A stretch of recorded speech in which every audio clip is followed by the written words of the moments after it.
everyone, welcome back to my channel, and if you're new, please make sure you hit that subscribe button and the notification bell so you're notified when I upload, which will be on Mondays. Today I'm going to be sharing with you some yummy baked goods that are perfect for winter. Now, as we're in the middle of winter, what could be more delightful than some baked bread products, which is what all these will be. And with this recipe video, these goods, they're all going to be pretty much made with the same bread base, and then we just tailor them to do what we want with to create the unique good, because bread is just so versatile, isn't it? So let's get started. The first recipe that I'm going to show you how to make is for these cheese rolls. So what we're doing is taking 125 ml of warm water and we're adding a sachet of yeast, which is equivalent to 1 teaspoon of dried yeast. We're then adding half teaspoon of sugar and we're going to mix all that together. We're going to place a jug in a small bowl of hot water and leave that until the mixture starts to froth. Then in another bowl, we're going to sift in a cup of flour and we're going to take some cheddar cheese and grate about 2 tablespoons worth, but feel free to grate more, especially if you love cheese. We're then going to add half a teaspoon of salt, half a teaspoon of bread improver, and then create a well in the center and adding the now frothed yeast mixture, as well as a teaspoon of oil, which is 2 half teaspoons. We're going to mix this all together with a knife until it starts to form a soft dough. We're going to flour a surface and just start kneading the dough until it's all nice and smooth. If it starts to stick, just add more flour. But once the dough is smooth and elastic, we're going to cover it with a bowl for a few minutes to rest. We're then going to cut the dough into 4 portions and shape them into a bread roll. I'm just rolling them out with my hands into a sort of ball shape. I'm going to preheat our oven to 220 degrees, line a baking tray with some baking paper and place the cheese rolls on it. And then you can use some cling wrap, but I like to use the bowl to do this. I cover the cheese rolls with the bowl to prove them until they're doubled in size.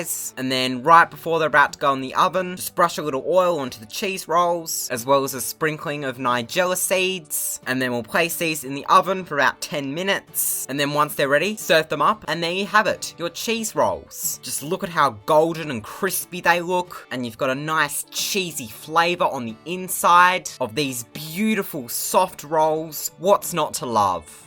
This next recipe I'm going to show you how to make are these cheesy garlic pull-apart pieces. So what we're doing is preheating our oven to 200 degrees and just basically repeating what we did with the cheese rolls, except we're not adding in any grated cheese to the mix. So once we've made the dough, kneaded it and left it to rest, we're going to measure out 125 grams of butter and melt it in the microwave for 45 seconds. And then we're going to peel and mince 4 cloves of garlic and add to the melted butter, as well as add in half a teaspoon of salt and 2 teaspoons of oregano and mix it all together. Then with our dough, we're going to cut it into small pieces, and this should make around 16 pieces, depending on how big you make them. And we're going to line a loaf tin with some aluminium foil and dip all the dough pieces into the garlic mixture and arrange them diagonally onto the foil. We're then going to grate a small portion of cheddar cheese, about 2 teaspoons worth, and sprinkle that over the pieces and place them in the oven for about 20 minutes. You'll know they're done once the pieces are golden and sound hollow when tapped, and then it's best to leave this to cool for a little bit, but I was in a rush when I did this, so I just served it immediately. But there you have it, these cheesy garlic pull-apart pieces. These are so delicious, you will not be able to stop eating them. You might even need to do double batches because these are just so addicting. And who doesn't love a good old reinvention of garlic bread? Which is what this basically is. And it's the best.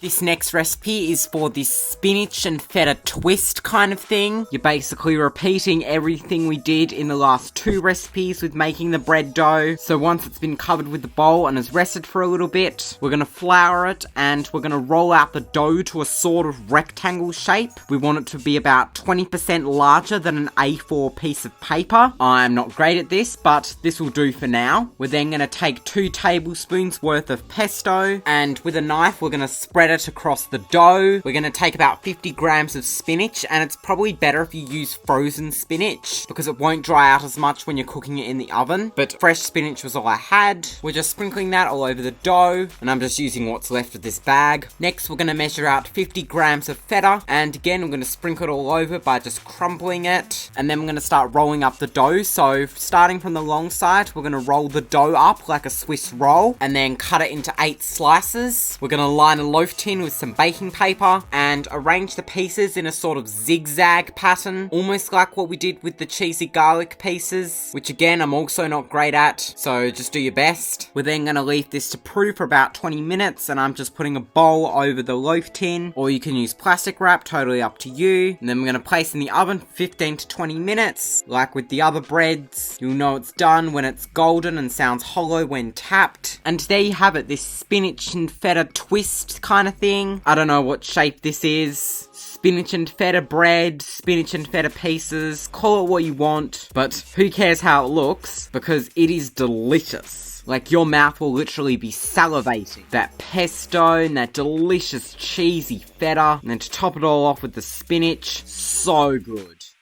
This next recipe is for these fruit buns. So this is going to be a little bit different to how we made the other bread treats. We're going to take a sliced tin, line it with some baking paper, and preheat our oven to 220 degrees. And then we're just basically doubling the recipe that we used for our bread. So 2 teaspoons of yeast, 1 teaspoon of sugar, 200 mils of warm water. Let the yeast ferment, and then add in 2 cups of flour. But you're going to add a tablespoon of milk, 1/4 teaspoon of salt, 1 teaspoon of bread improver, 2 tablespoons of stevia, 1/2 teaspoon of mixed spice, 1/2 teaspoon of cinnamon, and 1/2 teaspoon of nutmeg. We're going to measure out 30 grams of butter and just rub it into the mixture. It's best to break up the butter beforehand, but I was just lazy, but it's going to make it so much easier. We're going to make a well in the center, and we're going to crack 1 egg into a small bowl and just beat it lightly. We're going to add that to the dry ingredients, as well as the yeast mixture. We're then going to add in 1/2 cup of sultanas, and we're going to zest an orange and allow that to fall into the mixture. We're going to mix this all with a knife, flour a surface, and knead the dough for 5 minutes, and then place a bowl over the top and leave to rest for 5 minutes. After 5 minutes, we're going to cut the dough into 8 even pieces, and then shape those pieces into little round buns. We're going to place them in the sliced tin and place a bowl over the top or cover with cling wrap until the buns have doubled in size. We're going to place them in the oven for 10 minutes, and then we'll rotate them and reduce the heat to 180 degrees and bake for another 5 to 10 minutes. In the meantime, we're going to make a little glaze. So we'll put some water on to boil, and then we'll take our buns out of the oven and leave them to cool for a little bit. Into a small bowl, we're going to add about 1/2 teaspoon of cornstarch. As you can see, this jar was emptying, so I was just using what I could. We're going to add 2 teaspoons of stevia, and then 2 teaspoons of the hot water. We'll give this a little mix, and once the buns have cooled, we're going to brush the buns with the glaze, and then they're ready to go. These fruit buns, they're basically hot cross buns, which wasn't the exact intention, but they pretty much are, although there's no cross on top, so these are technically not hot cross buns. But I mean, treat these as whatever you want to. They're delicious either way, with the fruit and the spices. A perfect winter treat.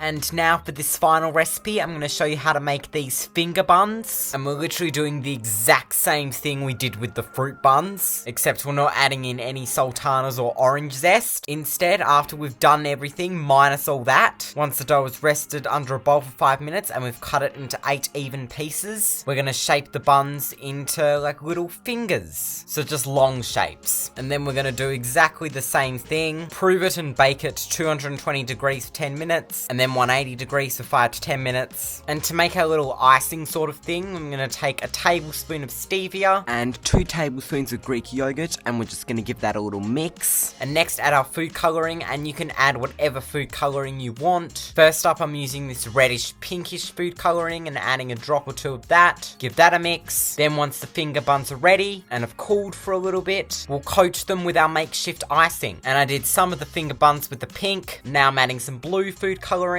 giving that a mix and placing it on some more finger buns. And now for some yellow, which made it green, and putting that on some of them. And there you have it, these finger buns. Almost the same flavours as the fruit buns, but with a different look. These will look a whole lot prettier if you actually take time and effort into making your makeshift icing. But I mean, whatever, these are just so delicious, who cares how they look? You definitely won't be able to resist these.